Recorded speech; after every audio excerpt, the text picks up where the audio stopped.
예, 그러면 지금부터 비즈니스 애널리틱스 과목의 자격시험 문제은행 문제를 함께 같이 풀어보는 시간 갖도록 하겠습니다. 자, 먼저 첫 번째 문제인데요. 분류와 군집화는 모두 전체 샘플을 여러 개 소집단으로 나눈다. 그렇다면 분류와 군집화의 결정적인 차이는 무엇인가? 예, 이거 두 번째 주차에 배우는 내용입니다. 저희가 첫 주차에는 강의 소개하고 두 번째 주차 BA02번 강의 노트 열어보시면 있는데요. 간단하게 얘기하자면 정답이 있느냐 없느냐가 결정적인 차이가 되겠습니다. 그래서 분류의 경우에는 여러분 우리 머신러닝을 크게 두 가지로 분류하잖아요. 지도학습과 비지도학습 이렇게 나누는데 정답이 있는 문제, 정답이 있는 Y를 X로 예측하는 학습이 지도학습이잖아요. 이 분류는 지도학습에 해당됩니다. 그래서 뭐 예를 들면 내일 비가 올지 말지, 뭐 기업이 뭐 부도가 날지 안 날지 이런 거는 실제로 내일이나 내년이 돼 보면 정답이 나와 있잖아요. 이런 어떤 정답이 있는 클래스를 맞추는 문제는 분류라고 우리가 부르는데, 군집화는 정답이 없어요. X만 가지고 독립변수 X만 가지고 유사한 레코드들을 이렇게 묶어주는, 소규모의 그룹으로 묶어주는 기법이 군집화다. 그래서 정답이 있냐 없냐가 결정적인 차이다. 이렇게 말씀드릴 수 있습니다. 분류는 지도학습 기법, 군집화는 비지도학습 기법, 이런 점에서 차이가 있습니다. 자, 2번 문제도 역시 BA02 강의 노트에 있는데 의미는 자세히 설명은 안 되어 있어요. 그래서 설명을 좀 드려야 될 것 같습니다. 우리가 전처리 기법에 대한 강의는 2주차에서 잠깐 배우고 더 이상 배우지 않았어요. 근데 그 전처리 기법 중에 변수 이산화라는 기법, 그리고 퍼지 이론이라는 기법 두 가지를 배웠습니다. 변수 이산화라고 하는 기법은 원래는 이제 연속적으로 변하는 변수들 있잖아요. 연속적으로 측정되는 값. 예를 들면 뭐 키, 뭐 체중 이런 것들은 연속된 값으로 킬로그램 단위나 뭐 센티미터 단위나 이렇게 측정이 되죠. 보통 이 연속형 변수는 이렇게 그 구간별로 떨어져 있는 이산 변수에 비해서 더 정보의 양이 많은 것으로 알려져 있습니다. 근데 경우에 따라서는 이런 연속형으로 측정된 변수를 연속형 값으로 측정된 변수를 이산화 시켰을 때 어떤 예측 모델에 적용했을 때 더 잘 맞는 경우들도 있다는 거예요. 예를 들면 제가 수업 시간에도 아마 그거 이제 그 예로 들었을 것 같은데, 여성들이 느끼는 남성의 매력도를 우리가 예측을 하는데 키라는 독립 변수가 있다.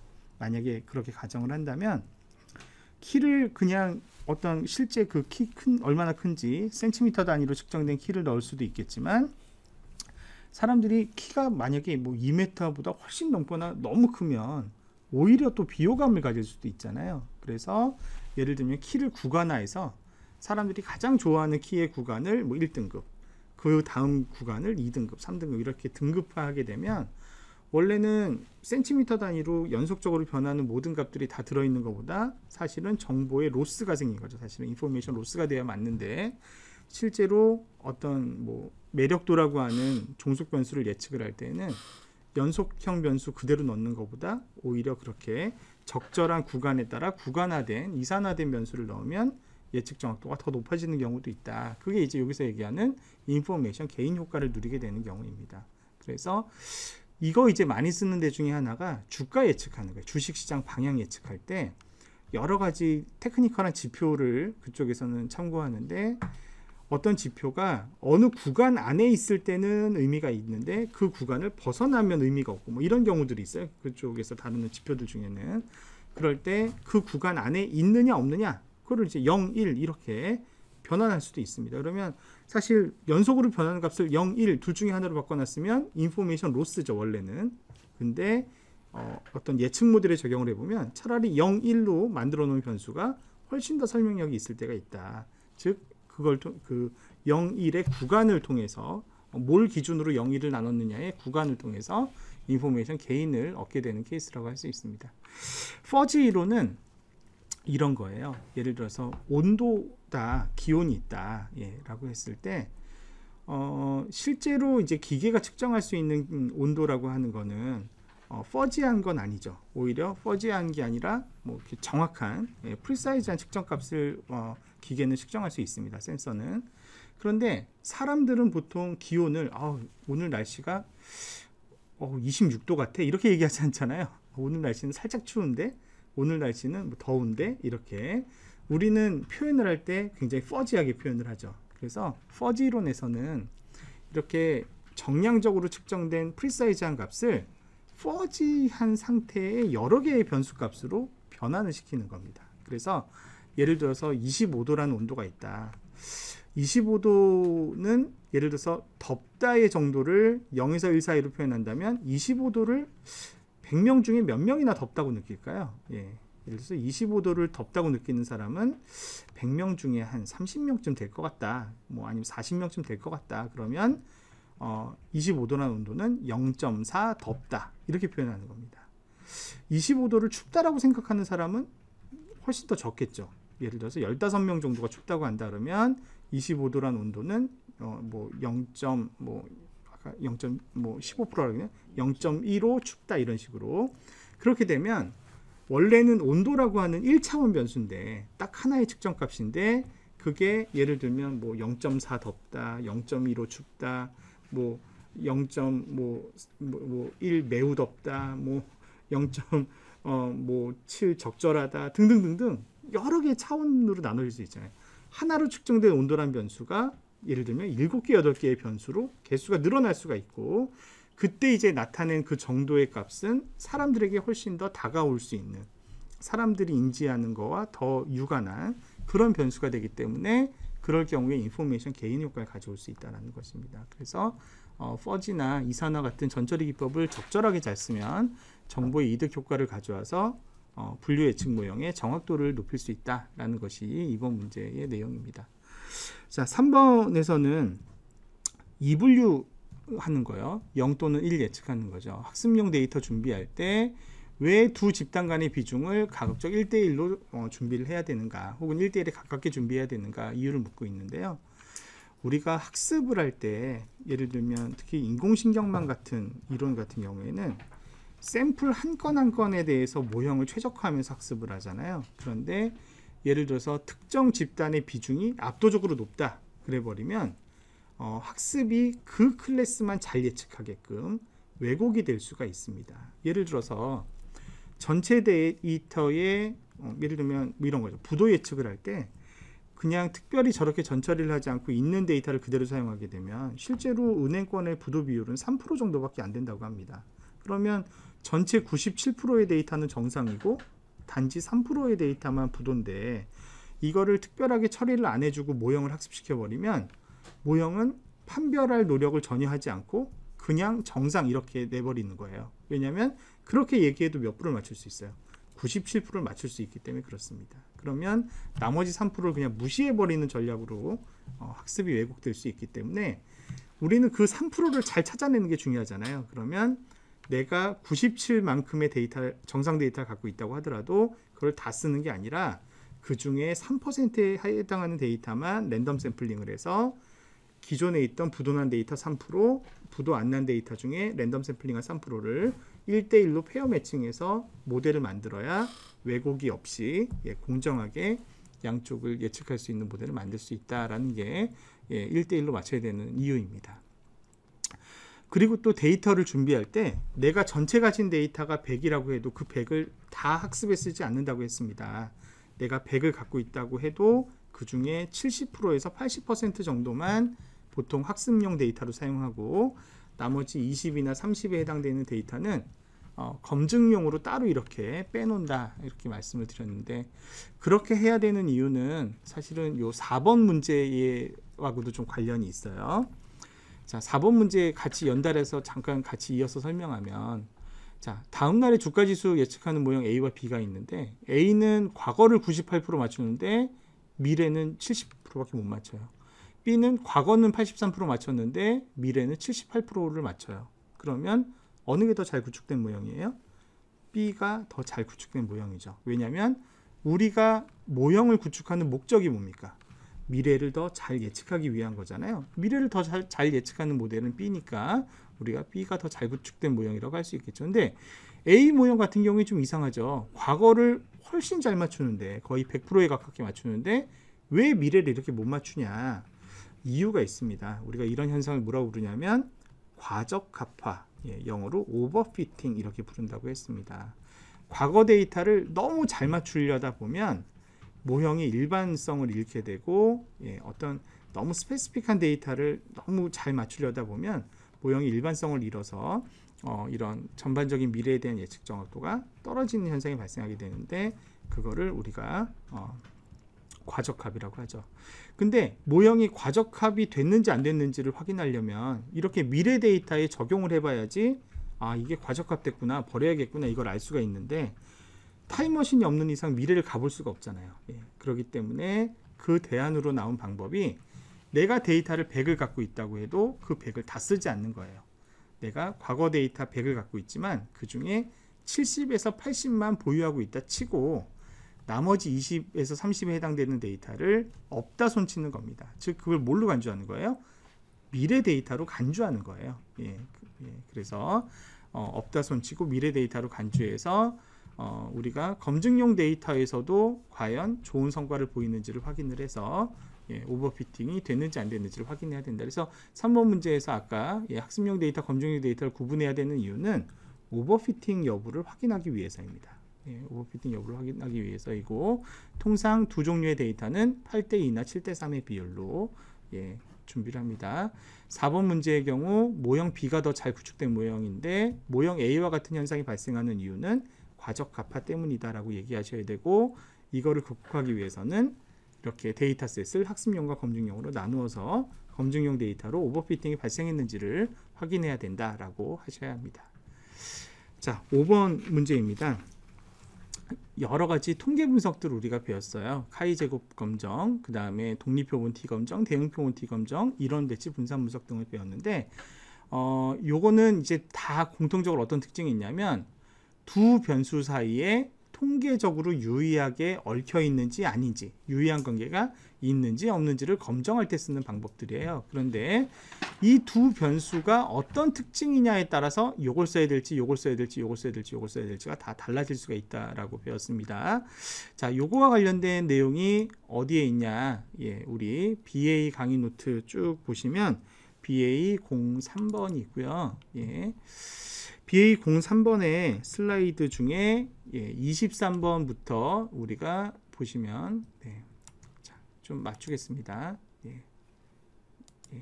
자, 23번부터 시작합니다. 자, 23번부터 뭐가 시작되냐? 카이 제곱 검정이 시작됩니다.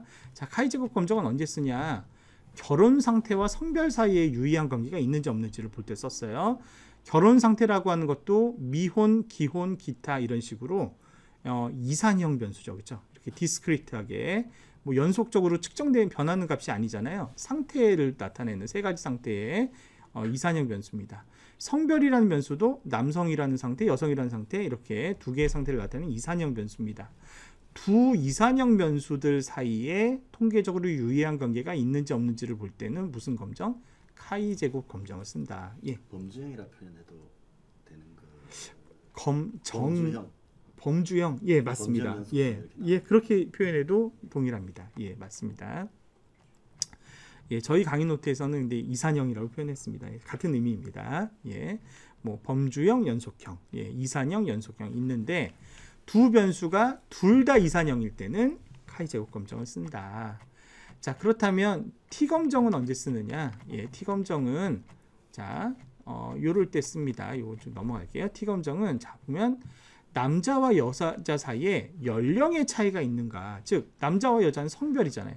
성별과 연령 사이에 통계적으로 유의한 관계가 있느냐 없느냐를 보는 건데, 성별이라는 변수는 아까 그 기준으로 봤을 때 소위 얘기하는 이산형 범주형 변수란 말이에요. 그런데 연령은 어떻습니까? 연령은 뭐 누구는 12살, 누구는 32살, 누구는 뭐 45살 이렇게 연속으로 변하는 변수예요. 그래서 한쪽은 이산형 변수, 한쪽은 연속형 변수인데, 그 중에서도 T 검정은 이 이산형 변수가 몇 개의 집단을 나타낼 때 쓰냐면 두 개의 집단을 나타낼 때만 씁니다. 두 개의 집단, 남자, 여자 두 개만 있잖아요. 이럴 때에는 두 집단 간의 차이가 있는지 없는지를 볼 때 T 검정을 씁니다.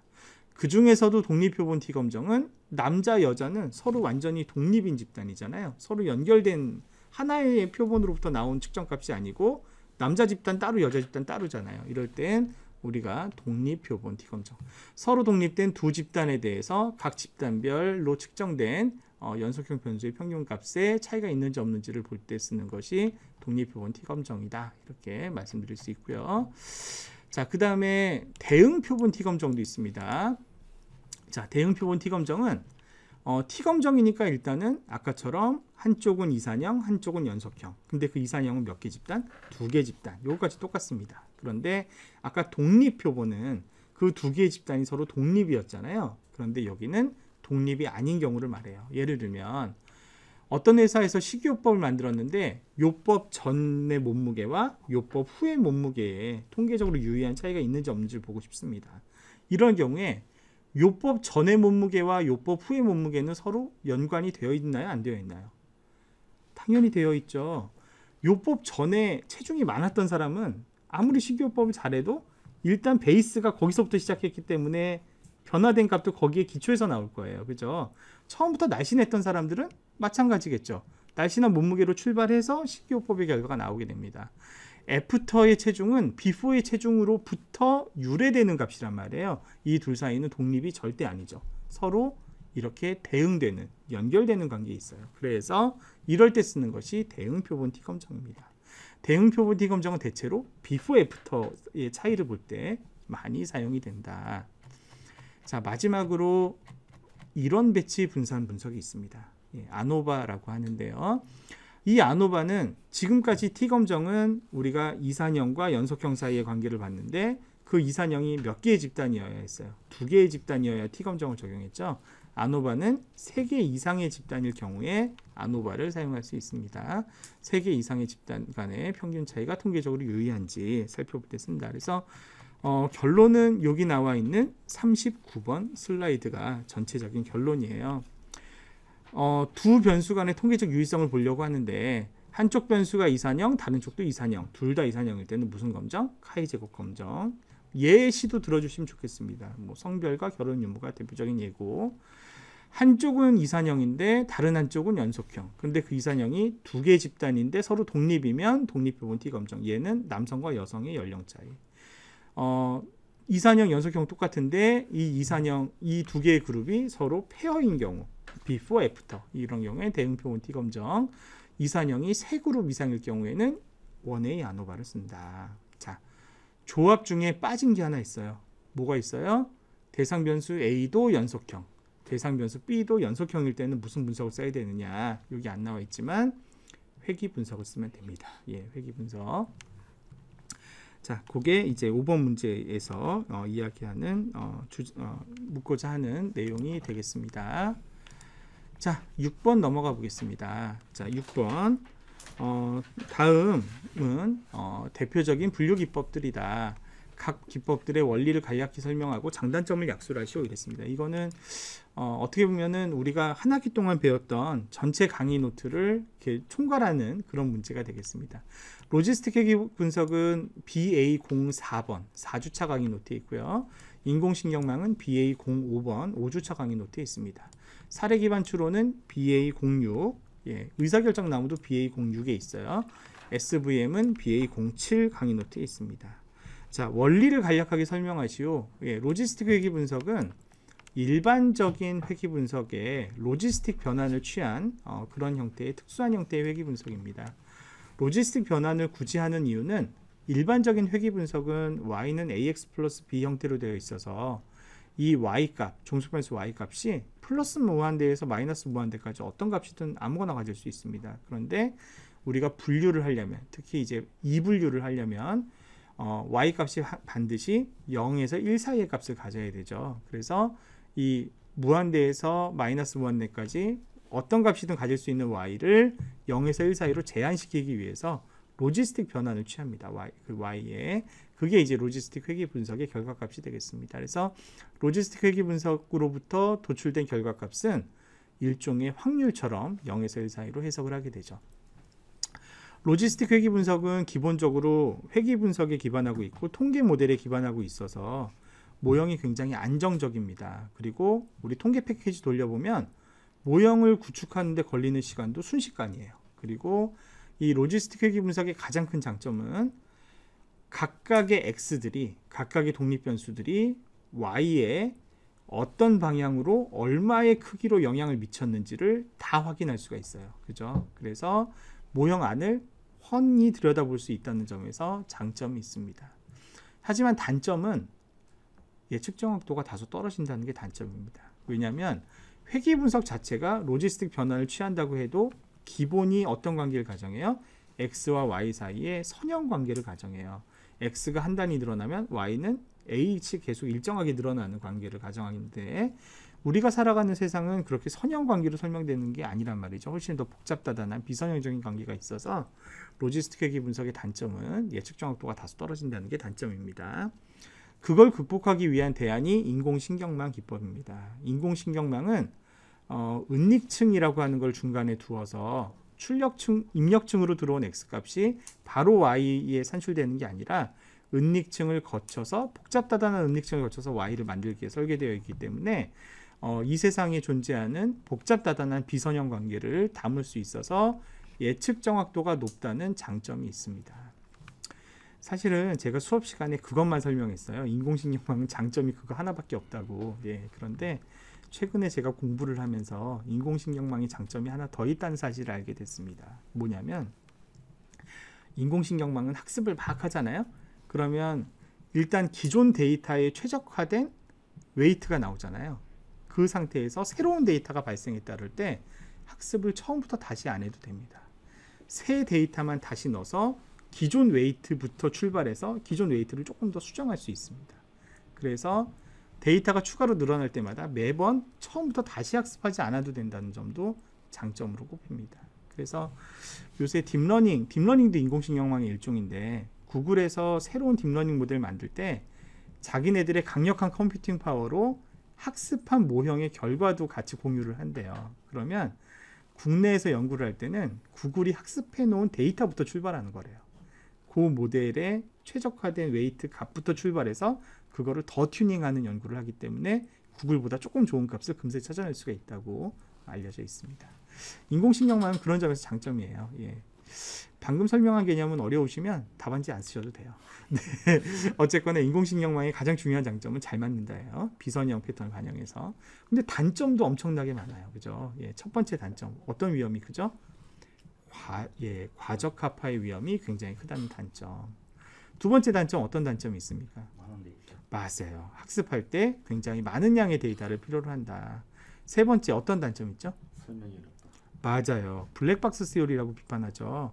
안에 워낙 복잡다단하게 막 망으로 연결돼 있어서 인간의 두뇌로는 그게 왜 그렇게 나오는지를 해석할 수가 없습니다. 또 어떤 단점이 있죠? 직관. 맞아요. 직관적으로 설정해야 될 굉장히 많은 파라미터들이 있습니다. 공부들을 많이 하셨군요. 예, 그런 점들에서 네, 단점이 있겠습니다. 그리고 학습하는데 시간도 많이 걸려요. 예, 인공신경망은 연산이 복잡해서 그런 점들도 다 단점이라고 할 수가 있겠습니다.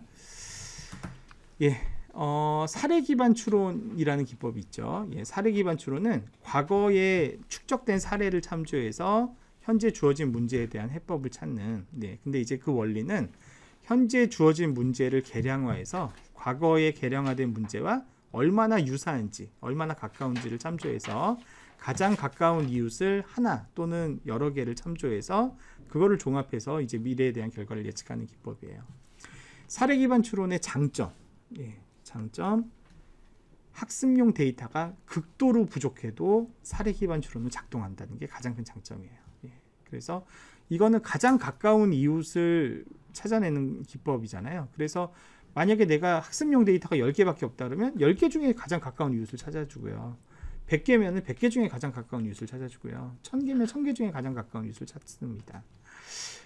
근데 이제 단점도 있죠. 예, 단점은 아마 요 중에 있는 방법 중에 제일 예측력이 떨어질 겁니다. 예, 예측 정확도가 매우 떨어진다는 거. 그리고 사례 개수가 이게 이제 새로운 문제가 들어올 때마다 10개 있을 때는 10번만 비교하면 되는데 100개가 들어오면 100번, 1000개 1000번, 뭐 100만 건이 100만 건 이렇게 사례의 베이스가 커지면 커질수록 연산해야 되는 연산량이 기하급수적으로 늘어나는 그런 점도 단점으로 지적이 됩니다. 의사결정 나무 기법이 있습니다. 의사결정 나무는 크게 두 가지 원리에 기반해서 그 분류 예측 모형을 나무의 모양처럼 만들어주죠. 의사결정 나무에 적용되는 두 가지 원리는 첫 번째 반복적 분할입니다. 반복적 분할. 데이터들을 그 소위 얘기하는 그 균질성이 가장 높아지는 방향으로 계속 집단으로 쪼개는 거죠. 쪼개고 하다 보면 이 나뭇가지를 무한정 늘린다고 했을 때 과거 데이터를 거의 100% 정확하게 맞출 수 있을 만큼 이렇게 잘 나누면 의사결정 나무를 반복적 분할을 통해서 학습을 시킬 수가 있습니다. 그런데 너무 그렇게 잘 나누면 어떤 문제가 생기겠어요? 과거 데이터는 엄청 잘 맞는데 미래 데이터 안 맞는 오버피팅이 여기서도 발생을 합니다. 그래서 두 번째 단계에서 어떻게 합니까? 나뭇가지가 너무 커지면 어떻게 해요? 가지를 잘라내는 작업을 하죠. pruning the tree 작업을 하게 됩니다. 그 두 가지 원리로 의사결정 나무 형태로 만드는데 이 기법의 가장 큰 장점은 결과물을 해석하기가 좋다예요. 모든 결과가 if된 룰로 표현이 가능합니다. 그래서 if된 룰로 표현된 이 결과물은 정 안 되면은 뭐 프로그램 코드에 반영할 때 날 코딩으로도 쉽게 반영할 수가 있잖아요. 그리고 머신러닝의 백그라운드가 없는 사람도 모형이 어떻게 작동하는지를 쉽게 이해할 수 있다는 점에서 뭐 장점이 있다. 단점은 뭐 다른 모형들에 비해서 그렇게 뭐 또 예측 성과가 뭐 SVM이나 인공신경망만큼 아주 좋지는 않다는 점은 단점이라고 할 수 있겠습니다. 자, 그 다음에 이제 SVM 기법이 있습니다. SVM 기법은 최근에 딥러닝이 막 화두인데 딥러닝 나오기 전까지 가장 우수한 기법 중에 하나였습니다.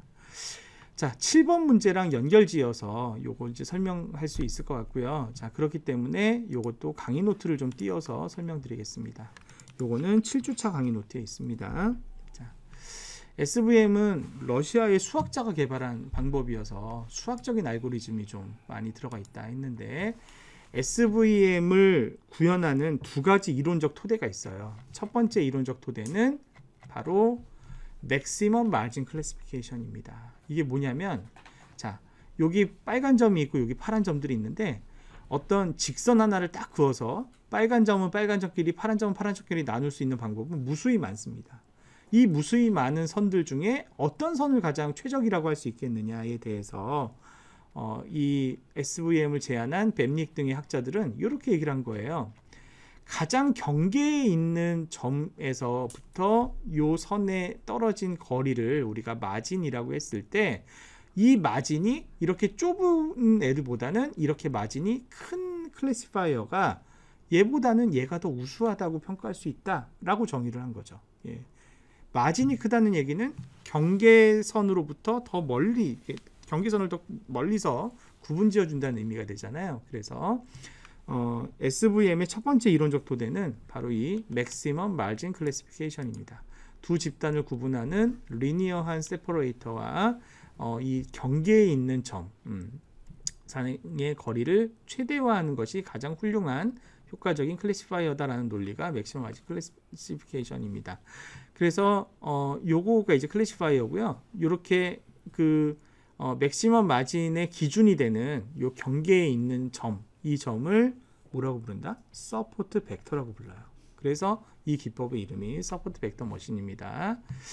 자, 요게 이제 첫 번째 이론적인 토대입니다. 자, 그런데 이게 요거는 이제 넘어가고요.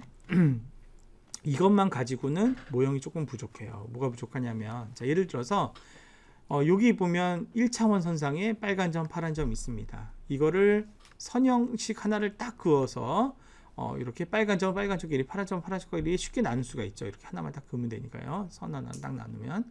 그런데 만약에 이렇게 빨간 점 나오다가 파란 점 나오다가 다시 빨간 점 나오는 이런 경우라고 한다면 어떤 선을 그어도 빨간 점은 빨간 점끼리, 파란 점은 파란 점끼리 안 나눠집니다. 2차원만으로는 도저히 안 나눠지죠. 그런데 새로운 축을 하나 일부러 만드는 거예요. 그런데 x를 가지고 새로운 축을 만들었으니까 이것도 x로 뭔가 변환하는 어떤 대응 함수가 필요하잖아요. 만약에 x제곱이라는 값으로 대응시켜서 새로운 차원을 하나 만들어서 1차원 직선을 2차원 평면으로 확대시켜 본다고 해보겠습니다. 그러면 y는 x제곱이니까 빨간 점 이렇게 떠지고 빨간 점 이렇게 떠지고 파란 점 이렇게 떠지게 되면 이때는 아까는 선 하나로는 도저히 이 빨간 점 파란 점을 나눌 수 없던 문제가 이렇게 직선 하나만 닦으면 빨간 점은 빨간 점끼리 파란 점은 파란 점끼리 이렇게 나눌 수 있게 되는 것이 됩니다. 즉 저차원에서 안 쪼개지는 거를 고차원으로 던져버리면 사상시켜버리면 그때는 선형으로 나눌 수 있다는 것이죠. 그래서 그 개념을 뭐 영어로 간단하게 표현한다면 mapping into higher dimension 이렇게 표현할 수 있어요. 매핑 사상시킨다, 매핑시킨다 이거죠. 어디로? 보다 고차원적인 하이어한 디멘전으로 매핑을 시키면 이것은 이제 2차원을 3차원으로 확장시킨 예인데요. 2차원상으로는 이렇게 원 같은 비선형인 선으로만 빨간 점과 파란 점들을 구분할 수 있었는데 얘를 3차원 공간으로 이렇게 대신에 그럼 또 Z축을 이 X와 Y의 조합으로 표현할 수 있어야 되겠죠. 그렇게 이제 Z축을 하나 만들어서 이렇게 뿌려버리면 여러분 여기 보면 초평면이란 말이 많이 나와요. 하이퍼플레인, 초평면. 초평면의 정의가 뭐냐면 n-1차원을 초평면이라 그래요. 자, 2차원에서의 초평면은 뭐겠어요? 2차원은 평면이잖아요. 2차원의 초평면은 뭐겠어요? 1차원 직선입니다. 1차원 직선. 1차원 직선에서의 초평면은 뭐겠어요? 점입니다. 점. 3차원 공간의 초평면은 면이죠. 그래서 요게 면입니다. 면. 요 하이퍼플레인 면을 찾을 수 있다는 게 직선으로 된 면. 요거를 딱 찾아서 빨간 점 빨간 점끼리 파란 점 파란 점끼리 나눌 수 있는 하이퍼플레인을 찾을 수 있다는 게 SVM의 원리예요. 지금은 비주얼하게 보여줄 수 있는 게 3차원밖에 없어서 이렇게 보여드렸지만 3차원으로 안 되면 4차원, 5차원, 6차원으로 보내도 된다는 거예요. 눈에 보이진 않지만. 그러면 선형으로 쪼갤 수 있다는 거죠. 저차원에선 비선형이지만. 그러니까 한 칸 저 차원으로 구분할 수 있다는 거죠. 그렇죠. 그러니까 예를 들어서 6차원으로 보냈으면 5차원짜리 선형 하이퍼플레인으로 쪼갠다는 얘기입니다. 그 두 가지가 핵심 아이디어가 돼서 SVM을 구현하고 있습니다. 자연스럽게 7번 문제에 대한 설명을 했어요. 자, 그렇다면 SVM의 원리를 방금 설명했는데 SVM의 장점은 뭐냐? SVM의 장점은 인공신경망은 많은 데이터를 필요로 했잖아요. 그런데 SVM은 적은 데이터만 있어도 됩니다. 왜냐하면 아무리 데이터가 많이 있어도 아까 처음 보셨듯이 맥시멈 마진 클래시피케이션 원리에 의해서 전체 데이터를 전혀 쓰지 않아요. 서포트 벡터에 해당되는 경계에 있는 데이터만 가지고 클래시파이어를 찾습니다. 그렇기 때문에 SVM의 첫 번째 장점은 데이터가 적어도 구현이 가능하다는 게 장점이에요. 또 하나 SVM은 데이터 하나하나에 대해서 학습을 하는 원리가 아니에요. 인공신경망은 학습 데이터 한 건 한 건에 대해서 학습을 하잖아요. 그러다 보니까 오버피팅의 리스크도 커지는데 SVM은 그게 아니라 점을 공간상에 쫙 뿌려놓고 그 중에서 마진 맥시멈 되는 거를 그냥 선형으로 칙 나눠버리고 끝나죠. 즉 구조적 위험을 미니마이즈하는 원리를 따르고 있습니다. 스트럭처럴 리스크 미니마이제이션의 반대말은 엠피리컬 리스크 미니마이제이션입니다. 엠피리컬은 경험적인 이런 뜻이잖아요. 이 엠피리컬 리스크 미니마이제이션 원리를 따르는 대표적인 알고리즘이 인공신경망이고요. 걔는 샘플 하나하나에 대해서 학습한단 말이에요. 근데 얘는 그렇게 하지 않고 구조를 보고선 전체적으로 리스크를 미니마이즈하는 그런 원리. 그리고 속도 굉장히 빠르고요. 인공신경망에 비해서 금세 구현이 가능하고 그 다음에 통제해야 되는 파라미터가 몇 개 없습니다. 얘는 커널 파라미터 몇 개, 그 다음에 뭐 코스트 펑션 나타내는 C라는 값 빼고는 특별히 건드릴 게 없다. 아까 말씀드렸지만 적은 샘플로도 서포트 벡터만 고려하기 때문에 적은 샘플로도 학습이 가능하다. 그래서 딥러닝이 등장하기 전까지는 기술적으로 가장 진보한 모형으로 많이 활용이 되었다. 말씀드렸습니다. 자, 그러면 자연스럽게 8번 문제로 또 넘어가 보도록 하겠습니다. 자, 8번 문제는 멀티클래스 SVM. 자, SVM은 아까 빨간 점, 파란 점 이렇게 두 개 집단 나누는 알고리즘이었잖아요. 이거를 3개 이상의 집단을 구분하는 그게 이제 멀티 SVM입니다. 멀티클래스 SVM으로 구현을 할 때 one against all, one against one, 그 다음에 OPP 이거의 원리와 특징 어느 게 우수한지를 설명하시오 이렇게 되어 있습니다. 자, 이것도 이제 강의 노트를 열어서 설명드리는 게 좋겠습니다. 우리 BA 강의 노트의 8번 보시면 여기에 3번 슬라이드부터 관련된 내용이 있습니다. 자, 여기 3번 슬라이드부터 우리가 이제 SVM을 멀티 클래스에 적용되게 구분하려면 크게는 두 가지 어프로치가 있어요. 하나는 원래 SVM은 바이너리밖에 못하잖아요. 두 개밖에. 이 바이너리를 여러 개 결합해서 멀티를 구현하는 방법이 있고요. 아니면 전체 데이터들을 동시에 고려해서 이 멀티를 한 번에 딱 구현을 해주는 그런 방법으로 이제 구현하는 방법이 있습니다. 이 후자에 해당하는 방법이 뭐 웨스턴과 왓킨스가 제안한 방법, 크레머와 싱어가 제안한 방법이 두 가지가 있고요. 그 다음에 이제 여러 개를 결합해서 구현하는 방법 중에 one against all, one against one, 그 다음에 dark SVM, ECOC가 있는데 이 중에 이 두 가지를 지금 문제에서 묻고 있습니다. one against all은 어떻게 하는 거냐면 예를 들면 4개의 클래스가 있다. 그러면 1대 234, 2대 134, 3대 124, 4대 123 이 4개의 클래시파이어를 구축하는 거예요. 그래서 이 중에 1이나 2나 3이나 4 중 어디로 분류되는지를 보는 겁니다. 만약에 동점자가 나왔다. 1로도 분류되고 3으로도 분류됐다. 이럴 경우에는 이 거리를 계산할 수 있어요. 우리가 그 샘플이 그 초평면으로부터 얼마나 멀리 떨어져 있냐. 멀리 떨어져 있을수록 더 확신할 수 있는 클래스라고 할 수 있잖아요. 그걸 가지고 어느 클래스인지를 판단하는. 그래서 요거는 K개의 클래스가 있을 때 K개만큼의 이 분류기만 계산을 하면 이렇게 어느 등급인지 판단할 수 있는 그게 이제 one against all 방법입니다. 그런데 얘는 K만큼만 구축하면 된다는 장점은 있지만 예측 정확도가 많이 떨어지는 그런 알고리즘이에요. 그래서 일반적으로 제일 많이 쓰는 거는 이 방법을 씁니다. one against one. 그래서 우리 SVM 실험할 때 lib SVM이라는 거 많이 썼는데요. lib SVM에 탑재되어 있는 멀티클래스 SVM 알고리즘이 바로 이 one against one 알고리즘입니다. 얘는 K개의 클래스가 있으면 K 컨비네이션 2개만큼의 클래시파이어를 만들어요. 그래서 모든 쌍을 다 고려하는 겁니다. 그래서 1대 2 중에 어디냐, 1대 3 중에 어디냐, 2대 3 중에 어디냐, 1대 4 중에 어디냐, 3대 4 중에 어디냐, 2대 4 중에 어디냐. 이러면 4개의 경우에 모든 경우를 2번씩 페어 매칭한 모든 경우가 되거든요. 이 중에 가장 많은 표를 받은 클래스로 판단하는 게 one against one 방식입니다. 이거의 단점은 구축해야 되는 클래시파이어의 개수가 많다는 점은 단점이에요. 하지만 장점은 예측 정확도가 가장 비교적 높은 걸로 알려진 그런 기법이 되겠습니다. 자, 그런데 OPP라고 하는 새로운 기법을 제가 논문에서 제안을 했고 그 논문을 한번 수업 시간에 소개해 드린 적이 있습니다. 이 OPP는 K개의 클래스가 있으면 K-1개만 구축하면 돼요. 대신에 그럼에도 불구하고 예측 정확도는 더 좋아져요. 왜냐하면 얘는 숨어있는 순서 정보를 사용하기 때문에 그래요. 그래서 OPP는 여기 오디너리 순서의 서열의 이런 뜻이잖아요.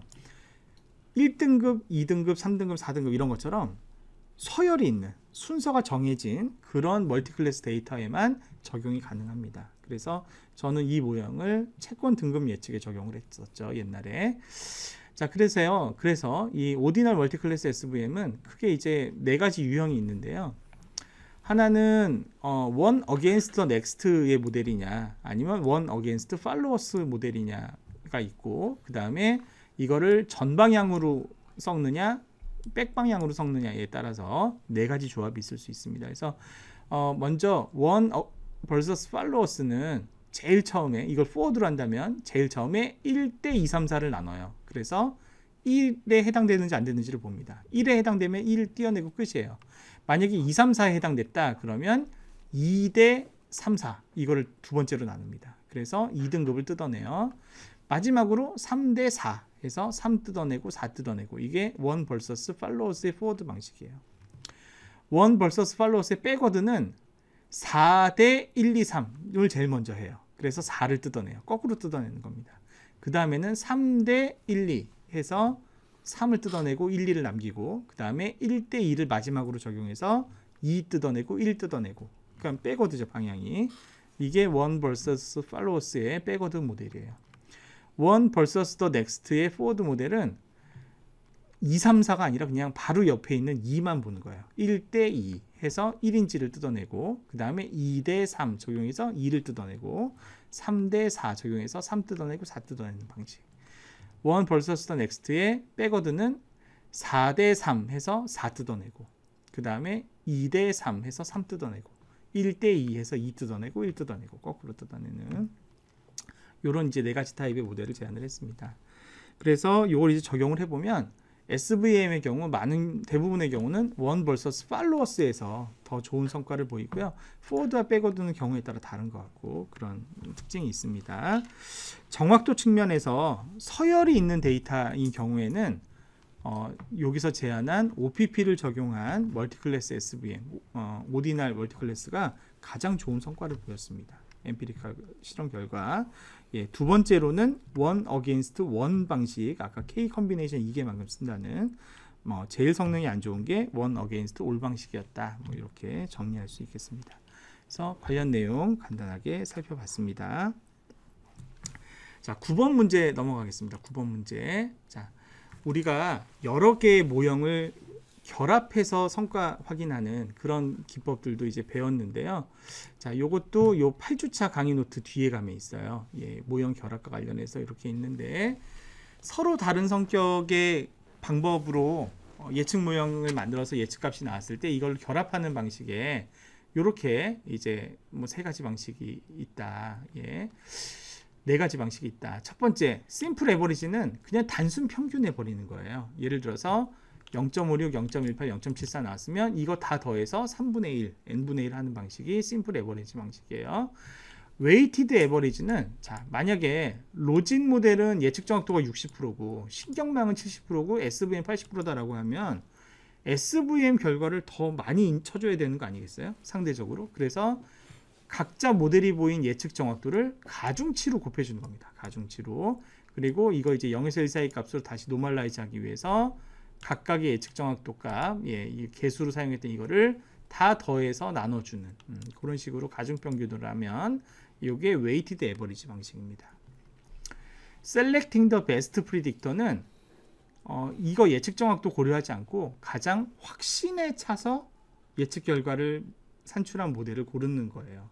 자, 어떤 모델이 예측값을 만들었는데 0.5에 가까워요. 0.5에 가깝다는 얘기는 확신이 있다는 얘기야, 없다는 얘기예요. 예측값이 0.5에 가깝다는 얘기는 0.5는 0이 될 수도 있고 1도 될 수도 있고 잘 모르는 거잖아요. 그러니까 0.5에 가까우면 가까울수록 어떤 거예요? 얘는 확신이 없는 거예요. 0에 가깝거나 1에 가까울수록 얘는 확신에 차서 0 또는 1을 얘기하는 거죠. 그래서 이거 어떻게 판단하냐면 절대값을 씌웠는데 0.5를 빼서 절대값을 씌워보는 거예요. 0.5를 빼서. 그랬을 때 그 값이 크면 클수록 0.5로부터 멀리 떨어져 있는 값이면 값일수록 베스트 프리딕터가 되는 겁니다. 베스트 프리딕터가. 그래서 지금 보시면 얘는 0.18이잖아요. 0하고 0.18은 0.18 차이밖에 안 나죠. 얘는 0.5보다 크니까 1로 판단될 텐데 1과 0.74 사이에는 얼마만큼의 거리가 있어요? 0.26만큼의 거리가 있죠. 0.18이 더 작죠. 그죠? 즉 0에 더 확신에 차게 얘가 얘기를 한 거죠. 0.56은 0.5에서 거의 가깝기 때문에 무슨 건지 잘 모르겠다는 얘기죠. 그래서 가장 확신에 찬 모델은 신경망, 그 다음은 SVM, 그 다음은 로짓 이런 거라서 신경망이 0으로 예측했으니까 나도 0으로 예측. 이게 Selecting the Best Predictor 방식이에요. 머저리티 보팅은 그냥 투표하는 거예요. 얘는 1이라고 판단했고 얘는 0이라고 판단했고 얘도 1로 판단했잖아요. 0.5 기준으로 하면 1 2표, 0 1표. 그러니까 2표인 1 이렇게 판단하는 거죠. 자, 이 원리를 적용해서 이 문제 한번 풀어볼까요? 심플 에버리지부터 해보겠습니다. 자, 0.6, 0.3, 0.9 이거 심플 에버리지 하면 얼마 나옵니까? 한 8.9. 예. 네? 0, 3이구나. 예, 나누기 3이죠. 예. 18에 3. 예, 1.8이죠. 1.8. 1.8을 3으로 나누니까 얼마예요? 0.6. 0.6이니까 0으로 판단하는 거예요? 1로 판단하는 거예요? 1로 판단해야 되죠. 그래서 심플 에버리지로 하면 부도를 예측하게 되죠. 그죠? 0.6이 나와서. 자, 웨이티드 에버리지 하면 어떻게 될까요? 예, 웨이티드 에버리지 하면 이건 좀 연산을 좀 해봐야 되겠습니다. 예, 연산 어떻게 하면 됩니까? 예, 0.6 곱하기 0.2는 얼마죠? 0.12 더하기 0.3 곱하기 0.6은 0.18 예, 더하기 0.9 더하기 0.4는 0.36 예, 이거를 뭘로 나눠줘야 되죠? 그렇죠. 예, 0.2 더하기 0.6 더하기 0.4 얼마인가요? 1.2죠. 그죠? 0.6 더하기 0.4는 1이고 1.2가 됩니다. 자, 분자는 다 더해보면 얼마 나오죠? 0.66이 나오는 것 같은데 맞나요? 0.66. 예, 0.66 예, 나누기 1.2 예, 예, 아이고 그러면 이거는 66 나누기 뭐 50. 120이죠. 예, 이거는 0. 자, 해봅시다. 요거 아마 계산기 있으시면 해주실래요? 이게 네. 0.5인가 뭐 예, 0.5 맞죠? 예, 왜냐면 제가 딱 떨어지게 만들었어요. 예, 예, 네, 네, 네, 예, 0.5입니다. 예, 혹시 이거 시험 보세요? 0.5만요. 요 다음 거 보세요? 아니면 요것도 보세요? 네. 시험을 요거 보시나요? 네, 봅니다. 네, 그럼 이제 예, 계속 보십시오. 예. 자, 그래서 웨이티드 에버리지를 하면 0.55가 나옵니다. 그죠? 0.5니까 0으로 판단할까요? 1로 판단할까요? 1로 판단하겠죠. 자, 베스트 프리딕트 한번 해보겠습니다. 자, 0.6은 0.5로부터 얼마만큼 거리가 떨어져 있습니까? 0.1만큼 거리가 떨어져 있죠.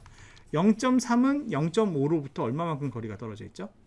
0.2만큼 거리가 떨어져 있습니다. 0.9는 0.5로부터 얼마만큼 거리가 떨어져 있죠? 0.4만큼 거리가 떨어져 있죠. 0.5로부터 0.4만큼 떨어져 있잖아요. 그러니까 0.5로부터 절대값으로 기준을 할 때 제일 멀리 떨어진 애가 확신에 차서 얘기하는 거라고 그랬잖아요. 그러니까 이 중에서 누가 제일 확신에 차서 얘기한 거예요? 의사결정 나무가 예, 1에 가깝게 0.9로. 그래서 Selecting the best predictor를 하면 누구를 선택해요? 모형 3을 선택해야 되고, 그래서 0으로 판단합니까? 1로 판단합니까? 1로 판단하게 되는 거죠. 보팅 해봅시다. 보팅이 제일 쉽죠. 예, 얘는 뭘로 판단했어요? 1 한 표. 얘는 0으로 한 표. 얘도 1로 한 표. 그러니까 2대1로 1로 판단한다. 이게 이제 머저리티 보팅입니다. 이런 식으로 예, 문제 해결 가능하겠습니다.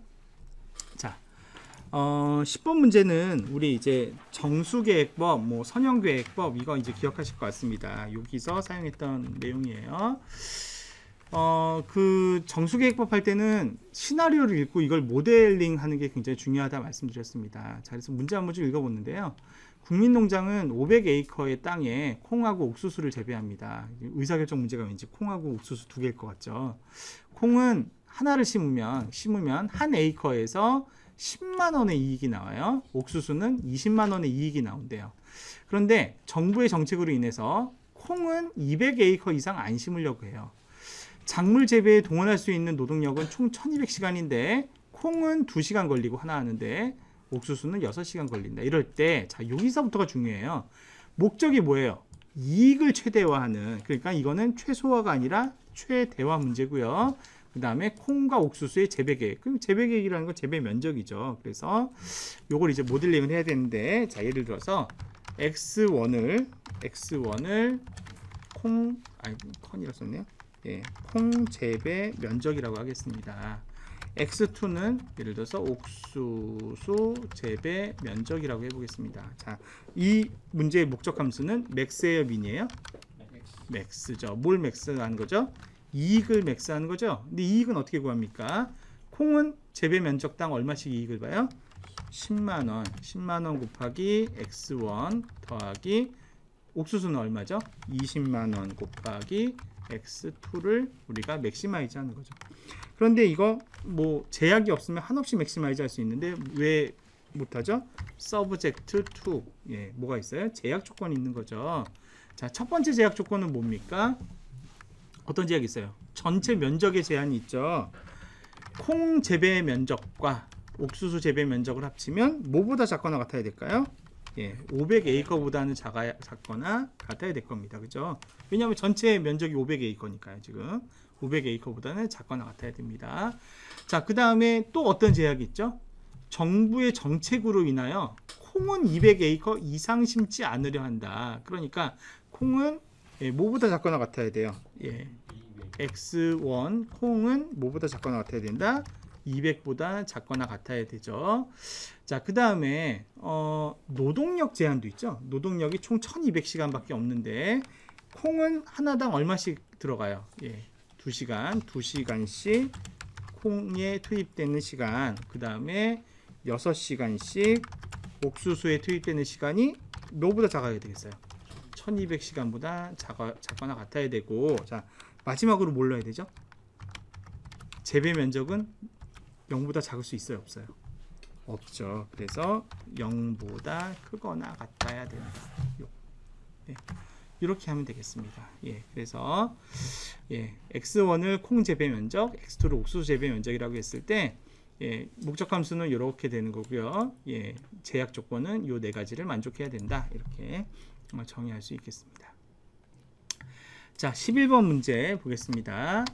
자, 방금 보신 이런 모형들을 우리가 이제 선형계획 모형이라고 하는데, 선형계획도 이제 이거를 최대화하는, 이렇게 최대화 또는 최소화하는 문제를 우리가 최적화 문제라고 보통 부른다고 했습니다. 자, 그런데 이 선형계획법과 유전자 알고리즘은 결정적인 차이가 있죠. 어떤 차이가 있죠? 선형계획법은 목적 함수와 제약식이 반드시 어떤 관계를 가져야 된다? 선형 관계를 가져야 된다. 그래서 x1이나 x2가 한 단위 늘어날 때마다 z는 10배씩 따박따박 늘어나든가 20씩 따박따박 늘어나든가 이렇게 하죠. 이 값 자체가 막 변하거나 이러지 않아요. 비선형적인 관계를 얘는 다룰 수가 없습니다. 그래서 선형계획법은 어떻습니까? 네, 현실 세계의 복잡다단한 문제에서는 적용이 거의 안 되는 그런 한계가 있습니다. 예, 반면 유전자 알고리즘은 그런 제약이 있어요, 없어요? 예, 유전자 알고리즘은 비선형 문제도 마음껏 풀 수 있습니다. 선형 제약을 따로 갖지 않는다는 점이 차이점이 되겠습니다. 하지만 유전자 알고리즘은 단점이 있죠. 어떤 단점이 있어요? 예, 유전자 알고리즘이 제공해주는 해는 무조건 최적해인가요? 아니면 최적해가 아닐 수도 있나요? 예, 아닐 수가 있어요. 그래서 최적해 혹은 유사 최적해를 제공합니다. 주어진 시간 동안 최대한 찾은 최적해를 그냥 던져줄 뿐이지 그 값이 완전 정답인지 아닌지는 알 수 없다라는 게 유전자 알고리즘의 한계입니다. 그런데 현실 세계의 경영 문제를 해결하는 데 있어서 적용 가능성이 더 우수한 기법은 어떤 거가 되겠습니까? 예, 유전자 알고리즘이라고 할 수 있겠습니다. 왜냐하면 선형 관계를 가정해야 되는 순간 비현실적일 수밖에 없기 때문입니다. 대부분의 상황에서. 그래서 차라리 비선형을 다소 그러니까 최적해는 보장해주지 못하더라도 예, 비선형 관계를 반영할 수 있는 유전자 알고리즘의 적용 가능성이 더 높다 이렇게 얘기할 수 있겠습니다. AHP라는 기법 배웠어요. 예, AHP 기법에는 일관성 비율이라는 게 나오는데 이거 왜 필요하죠? 예, 필요한 이유가 있죠. 자, 예를 들어서 AHP에서는 쌍대 비교를 하는 걸 합니다. 그렇죠? A와 B 중에 뭐가 더 중요해요? B와 C 중에 뭐가 더 중요해요? 이런 거 물어보는데 어떤 사람이 A보다 B가 더 중요하다고 응답했어요. 예, 그리고 B보다는 C가 더 중요하다고 응답했습니다. 그러면 A와 C 중엔 어느 게 더 중요합니까? 라고 그 다음 질문에서 물어봤을 때 이 사람 뭐라고 대답해야 돼요? 이 사람이 논리적인 사람이라면 A보다 뭐가 더 좋다고 해야 돼요? C. 근데 사실은 이것도 일관적이지 않아요. A보다 B가 중요하고 그 B보다도 C가 더 중요하다고 했기 때문에 원래는 이렇게 대답해야 돼요. A와 C를 비교했을 때 C가 월등히 더 중요해요. 이렇게 대답해야지 이 사람은 뭐가 있는 사람? 일관성이 있는 사람이에요. 그런데 우리는 불완전한 인간이잖아요. 그러다 보니 아무리 전문가를 대상으로 설문을 하더라도 A와 C 중에 어느 게 더 중요합니까? 이렇게 물어보면 앞에서 이렇게 대답해 놓고 글쎄요. A와 C 비슷하게 중요한 것 같은데 혹은 거꾸로 얘기하는 사람도 있어요. A가 C보다 더 중요한데 이러면 뭐가 깨지게 돼요? 일관성이 깨지게 됩니다. 그래서 토마스 사티가 AHP를 개발했을 때 얼마나 이런 일관성이 유지되느냐를 비율로서 측정할 수 있게 만들었는데 그 지표가 일관성 비율이라는 지표입니다. 이 일관성 비율은 낮으면 낮을수록 일관성이 있는 겁니다. 이걸 최대한 낮은 값으로 가져가야 되는데 사티가 제안한 기준은 0.1보다 작은 설문만 유효 설문으로 봐야 된다 이렇게 얘기를 했어요. 그런데 현실적으로 우리가 AHP를 적용해 보면 0.1보다 작게 만드는 건 거의 불가능에 가깝다. 굉장히 어렵다. 그래서 현실 세계에서는 보통 0.2까지도 인정을 해준다 이렇게 말씀드렸습니다. 그런 내용이 12번 문제에 담겨 있으면 되겠습니다. 자, 마지막 13번 문제는 우리 강의 노트 중에 12번 강의 노트에 있습니다. 방금 설명드린 AHP 얘기는 11번 강의 노트에 있는 거고요. 13번 문제 계층적 군집화 기법과 그리고 K민지 군집화의 차이, 요거는 12주차 강의 노트에 있습니다. 자, 요거 가지고 좀 설명을 드려보면 자, 먼저 계층적 군집화가 있고 비계층적 군집화가 있습니다. 비계층적 군집화의 대표적인 기법이 K민지고요. 계층적 군집화가 있습니다. 계층적 군집화는 군집과 군집 간에 자기들끼리의 포함 관계가 형성됩니다. 그리고 대신에 계층적 군집화 기법의 장점은 군집의 개수를 나중에 정해도 돼요. 내가 이거를 3개로 쪼개겠다, 4개로 쪼개겠다, 2개로 쪼개겠다를 나중에 정해도 됩니다. 하지만 비계층적 군집화 방법은 그게 아니라 서로 섞이지 않는 상호 배반적인, 서로 포함 관계가 아니라 상호 배타적인 군집을 형성하게 하고요. 대신에 K민지 군집화에서 K가 군집의 개수를 말하는데 처음부터 몇 개의 군집으로 나눌지 미리 정하고 시작해야 된다는 한계가 있어요. 자, 먼저 계층적 군집화 방법 보시게 되면 계층적 군집화 방법은 일단은 군집과 군집 사이의 거리를 어떻게 계산할 거냐, 거리에 따라서 뭐 이런 방법, 유클리드 거리나 제곱 유클리드 거리 쓸 수 있고, 군집과 군집 사이의 거리를 어떤 원리로 산출할 것이냐에 따라서 뭐 최단 연결법, 최장 연결법 등등이 있습니다. 이거는 군집에 있는 여러 좌표들 중에 가장 가까운 애를 기준으로 군집과 군집 거리를 정할 건지, 아니면 가장 먼 애를 기준으로 군집과 군집 거리를 정할 건지, 아니면 경우에상 나올 수 있는 모든 거리들의 평균을 가지고 군집과 군집의 거리를 정할 건지에 따라서 이렇게 나눠지는 건데요. 그래서 이제 죄송합니다.